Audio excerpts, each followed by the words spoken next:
Even though they did that in 2021, a change of personnel at the top of the army is all it took for Pahalgam to happen on April 22, 2025. And so at the end of the day, I don't think India had very much choice in how to react about all this. In my book, Pax Indica, which was published in 2012, I had warned that if there was ever another Mumbai, another attack of comparable impact with clear evidence of Pakistani complicity, that the restraint we had shown in 2008 might be impossible and all bets would be off. And indeed, that's exactly what happened. I didn't feel that any democratic government, least of all India, with all the record of betrayals by Pakistan, one after the other, could sit idle while a neighbor assaults its civilians and innocent holidaymakers with impunity.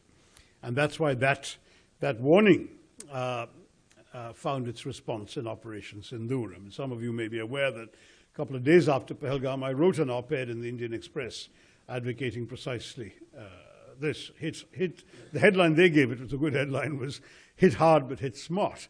That is, hit hard because kinetic response was unavoidable. We simply could not afford to turn the other cheek.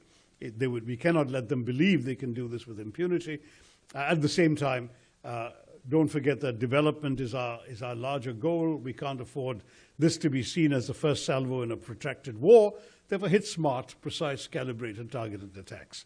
And you can imagine my satisfaction and semi-disbelief, because I didn't realize that anybody in Delhi would be reading my op-ed, did exactly that. And Operation Sindoor a few weeks later followed, which is why I was such an enthusiastic supporter of it.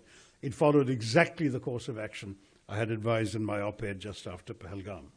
So, to my mind, with Balakot of 2019 and now Operation Sindoor, India has sent a very clear and unambiguous message that we would not hesitate to go to war if terrorism is unleashed